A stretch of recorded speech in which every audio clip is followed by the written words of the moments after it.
अस्सलामुअलैकुम वरहमतुल्लाहि वबरकातुहू। अज़ीज़ तलबा, सुनन नसई में बाब नंबर 5 बाबो ज़कातुल इबिल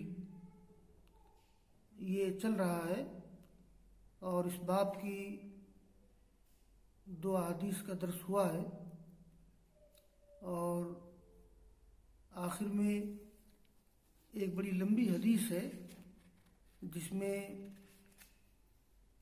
ऊँटों की ज़कात का ज़िक्र है, बकरियों की ज़कात का ज़िक्र है और ऊँट और बकरियों की ज़कात के ताल्लुक़ से कुछ और भी जुज़ियात का तज़किरा किया गया है।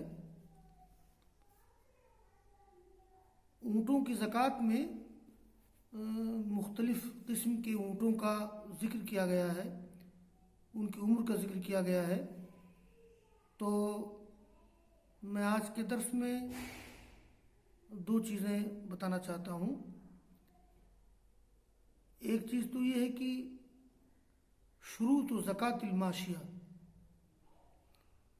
यानी जानवरों की ज़कात की शर्तें क्या हैं, और दूसरी बात ये बाज़ जानवरों की उम्रें। तो आज के दर्स में ये 2 चीज़ें मैं बता रहा हूँ।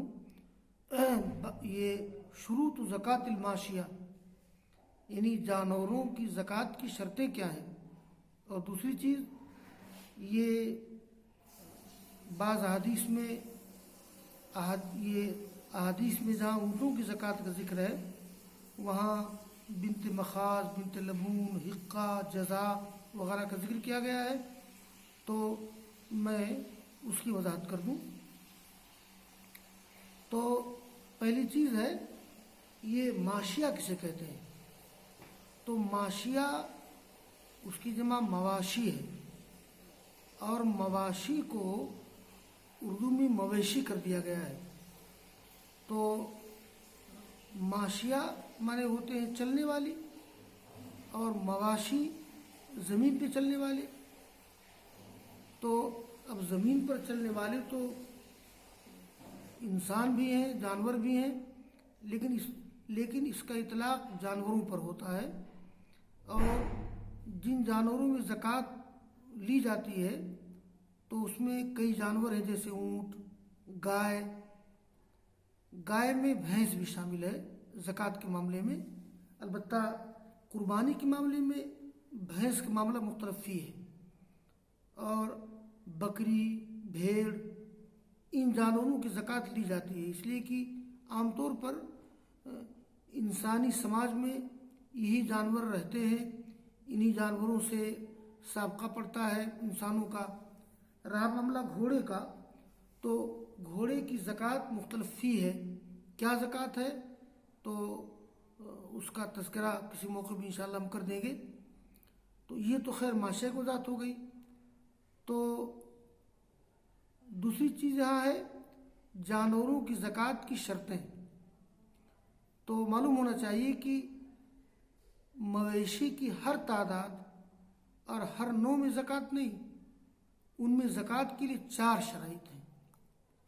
जानवरों में ज़कात के वजूब की 4 शर्तें हैं। 3 शर्तें ईजाबी हैं, 1 शर्त सल्बी है। ईजाबी का मतलब ये है कि होने की शर्त, और सल्बी शर्त का मतलब है न होने की शर्त। 3 ईजाबी 1 सल्बी, यानी 3 शर्तें होने की हैं, 1 शर्त न होने की है। वो शर्तें ये हैं। नंबर 1, जानवरों का बक़द्रे निसाब होना, जैसे ऊँट, गाय और बकरी का निसाब है। तो अगर उस निसाब से कम में ऊँट हो या गाय कम हो या बकरी कम हो तो उसमें ज़कात नहीं है। तो जानवरों का बक़द्रे निसाब होना, जैसे ऊँट है। अब जैसे ऊँट का निसाब है कम से कम 5 ऊँट होना चाहिए, है ना। ये कम से कम 5 ऊँट निसाब है। और बकरियों में ये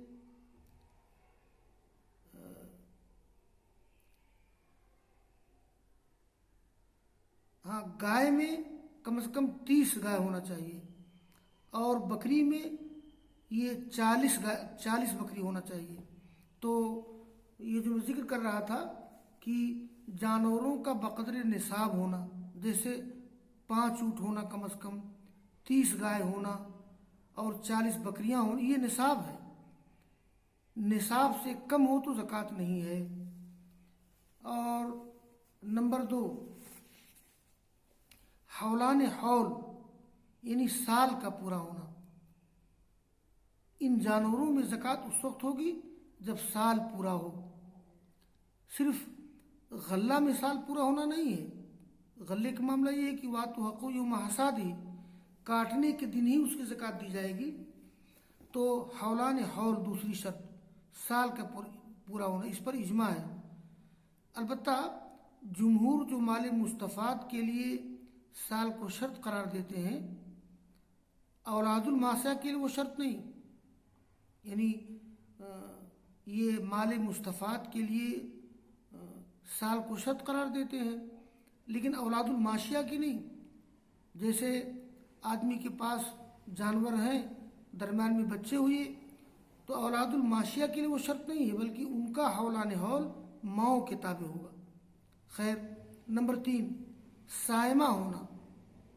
सायमा का मतलब ये है कि वो जानवर जो घर से बाहर चरागाह में चरते हों।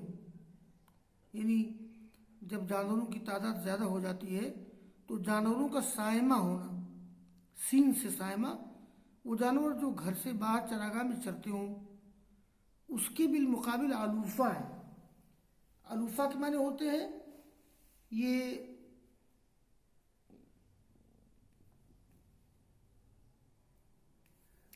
तो अलूफा का माना है वो जानवर जिन्हें घर रखकर दाना चारा दिया जाए, अल्फ से बना है, उन पर ज़कात नहीं है। अलूफा और सायमा में साल के अक्सर याम के एतबार होगा। यानी ये साल के अक्सर दिनों में अगर जानवर अलूफा है तो अलूफा माना जाएगा। साल के अक्सर दिनों में अगर जानवर सायमा है तो सायमा माना जाएगा। तो सायमा होना, सायमा वो जानवर जो घर से बाहर चरागाह में चरते हों, उसके बिलमुकाबिल अलूफा है वो जानवर जिन्हें घर रखकर दाना चारा दिया जाए, उन पर ज़कात नहीं है। अलूफा और सायमा में साल के अक्सर अयाम के एतबार होगा।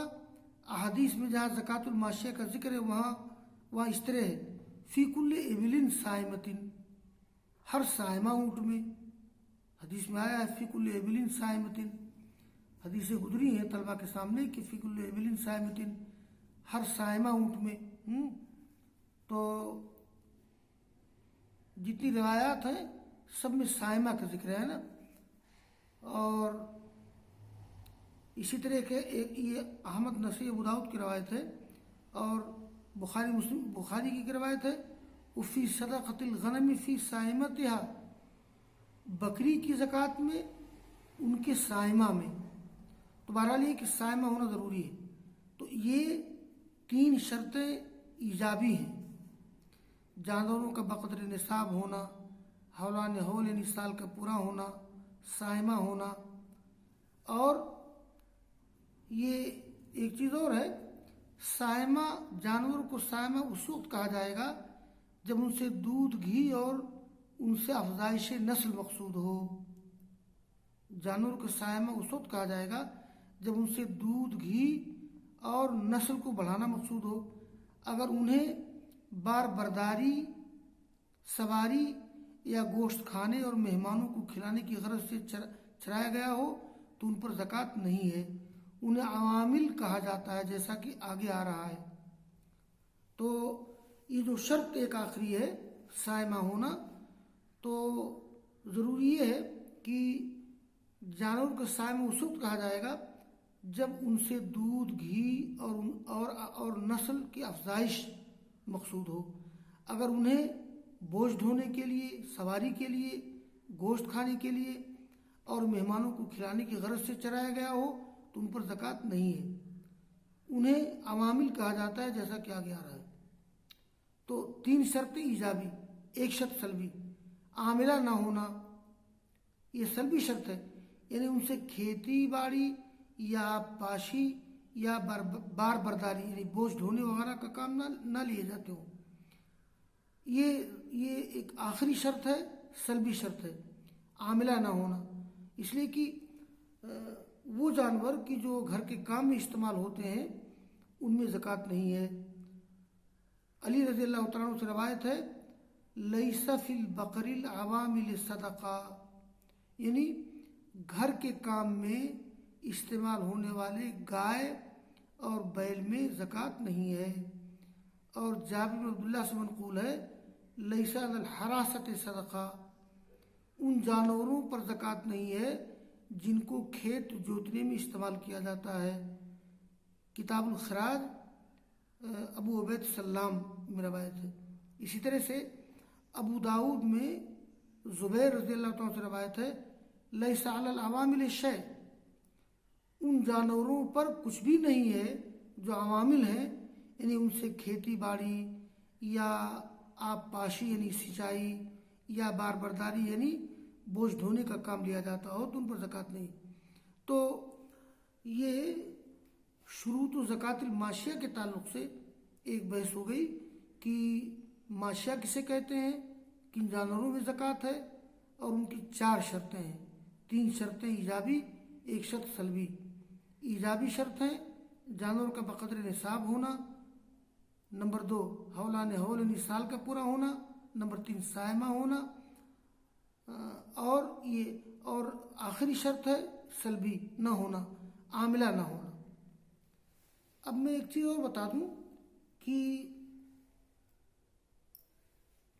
बाज़ जानवर की उम्रें, आगे सबक में बाज़ जानवर की उम्रें आएंगी। ये देखिए, ये बिनते मखाज जिक्र आएगा, बिनते मखाज। बिनते मखाज ये वो ऊँटनी जिस पे 1 साल गुजर गया हो और दूसरे साल में दाखिल हो गई हो। बिनते मखाज अता अलैहा हौलुन व दखलत फिस्सानी, जिस पे 1 साल गुजर गया हो, यानी 1 साल की ऊँटनी को क्या कहेंगे, बिनते मखाज। बिनते लबून, इसको बिनते मखाज इसलिए कहते हैं कि जब कोई ऊँटनी 1 साल की होती है उसकी माँ हमला हो जाती है, इसलिए बिनते मखाज कहेंगे, मखाज की बेटी। नंबर 2 बिनते लबून अता अलैहा हौलान वो दखलत फिस्सालिस, वो ऊँटनी जिसके 2 साल पूरे हो गए हों और तीसरे साल में कदम रखे, इसको कहेंगे बिनते लबून। ये जो ऊँटनी 2 साल की हो जाती है उस वक्त उसकी माँ दूसरा बच्चा दे चुकी होती है, दूध देने वाली होती है, तो लबून की माँ, लबून की बेटी बिनते लबून। तो नंबर 3 हिक्का जमा हिकाक अतत अलैहा सलासु सिनीन वो दखलत फिर राबिया, वो ऊँटनी जो 3 साल की हो चुकी हो और चौथे साल में कदम रख चुकी हो, इसको क्या कहेंगे, हिक्का। और नंबर 4 जज़ा अतत अलैहा अर्बअ सिनीन वो दखलत फिल खामिसा लिअन्नहा तजज़अु अय तस्कुतु मुक़द्दमा अस्नानिहा। तो जज़ा वो जानवर है कि जिसके 4 साल पूरे हो गए हों और 5वें साल में कदम रख चुका हो, इसको इसलिए जज़ा कहते हैं कि वो अपने सामने के दांत गिरा देता है वो जानवर। और हिक्का को हिक्का इसलिए कहते हैं कि 3 साल की उम्र में वो ऊँटनी हामला होने के लायक हो जाती है, इस लायक हो जाती है कि उस पर ऊँट चढ़ सके, हामला बना सके। तो ऊँटों की ज़कात के तज़किरे में जिक्र आएगा बिनते मखाज, बिनते लबून, हिक्का, जज़ा का। तो बिनते लबून 1 साल की ऊँटनी, बिनते लबून 2 साल की ऊँटनी, हिक्का 3 साल की ऊँटनी, जज़ा 4 साल की ऊँटनी। अच्छा, गाय की ज़कात में जिक्र आएगा, ये तभी तभी कहते हैं कि 1 साल का जानवर और दूध छोड़ने के बाद दूसरे साल में दाखिल हो जाए, तो तभी 1 साल का जानवर, 1 साल की गाय, 1 साल का बैल। और मुसिन्ना, मुसिन्ना वो है जो 2 साल का हो और तीसरे में कदम रख दे या चौथे में कदम रख दे, इसलिए कि ऐसी उम्र में वो जानवर दाता हो जाता है। हाँ, बकरी में कोई उम्र की कैद नहीं है। जहाँ बकरियों की ज़कात का जिक्र किया जाएगा वहाँ पर कोई उम्र की कैद नहीं है, बस मुतवस्सित उम्र वाली बकरी ज़कात में निकाली जाएगी। इसके बारे में उम्र का जिक्र नहीं है, अलबत्ता बच्चा और बूढ़ा मुस्तस्ना है। बच्चे को ज़कात में नहीं लिया जाएगा, ना इंतहाई बूढ़े को ज़कात में लिया जाएगा। तो बकरी की ज़कात में उम्र का तस्करा नहीं है, मुतवस्सित उम्र वाली बकरी होना चाहिए, उसके बारे में उम्र का जिक्र नहीं है। अलबत्ता बच्चा या बूढ़ा मुस्तस्ना है। तो ये ज़कातुल माशिया के ताल्लुक़ से कुछ तमहीदी वैसे हो गई हैं। इन चीज़ों को तलबा याद रखेंगे ताकि इसके बाद वाले हफ्ते में जो सबक होगा नसई का, तो सबक इंशाअल्लाह समझ में आ जाएगा। व आखिर दावाना अनिल हम्दुलिल्लाहि रब्बिल आलमीन।